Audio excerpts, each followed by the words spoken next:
ఇవాళ మనం ఎస్ఎస్ఎన్ గురించి ఐటీఎన్ గురించి తెలుసుకుందాం. అండ్ ఐటీఎన్ ఎలా అప్లై చేయాలి, దానికి రిక్వైర్మెంట్స్ ఏంటి కూడా చెప్తాను.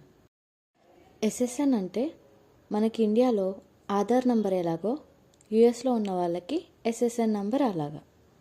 ఎస్ఎస్ఎన్ అంటే సోషల్ సెక్యూరిటీ నంబర్. దీన్ని ఇష్యూ చేసేది ఎస్ఎస్ఏ అంటే సోషల్ సెక్యూరిటీ అడ్మినిస్ట్రేషన్.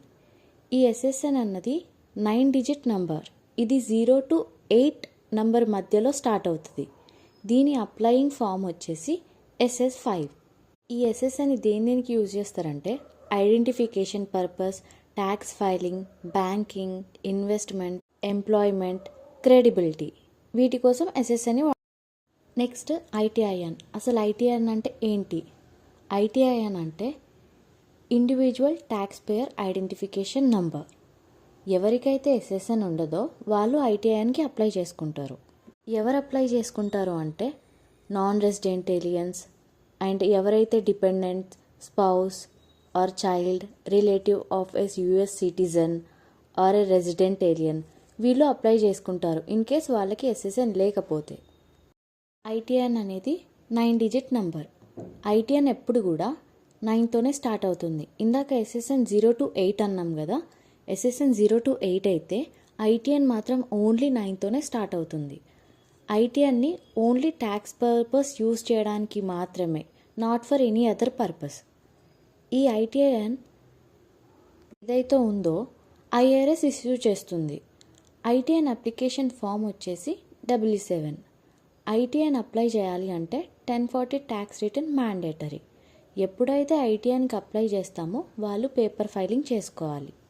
ఐటీఐఎన్ అప్లై చేసిన 6 to 8 వీక్స్కి ఐటీఐఎన్ వస్తుంది. వన్స్ ఐటీఐఎన్ వాళ్ళు రిసీవ్ చేసుకున్నాక స్టేట్ అన్నది ఎలక్ట్రానిక్ ఫైలింగ్ చేసుకోవచ్చు. ఐటీఐఎన్ అప్లై చేయాలి అంటే అట్లీస్ట్ 183 days యుఎస్లో ప్రజెంట్ అయి ఉండాలి ట్యాక్స్ ఇయర్లో. ఇది డిపెండెంట్స్కి. బట్ స్పౌస్కి ఒక ఎక్సెంప్షన్ ఉంది. ఇన్ కేస్ స్పౌస్ 183 days లేకపోయినా వాళ్ళు ఎలక్షన్ ప్రాసెస్తో ఐటీఐఎన్కి అప్లై చేసినప్పుడు పేపర్ ఫైలింగ్కి వెళ్తారు కాబట్టి అక్కడ అప్లికెంట్ యొక్క ఐడి ప్రూఫ్స్ కూడా ప్రొవైడ్ చేయాలి.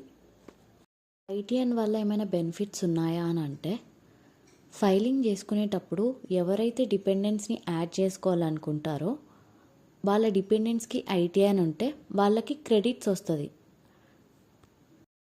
అండ్ మ్యారీడ్ పీపుల్ ఎవరైతే ఐటీఐఎన్ అప్లై చేసుకొని మ్యారీడ్ ఫైలింగ్ జాయింట్లీ చేసుకోవాలనుకుంటారో అప్పుడు వాళ్ళకి స్టాండర్డ్ డిడక్షన్ అనేది ఎక్కువ ఉంటుంది. ఈ స్టాండర్డ్ డిడక్షన్ వల్ల ట్యాక్సబుల్ ఇన్కమ్ రెడ్యూస్ అవుతుంది. అండ్ ఈ డిపెండెంట్స్కి క్రెడిట్ అన్నాను కదా, ఈ క్రెడిట్ వల్ల ట్యాక్స్ లయబిలిటీ అన్నది రెడ్యూస్ అవుతుంది.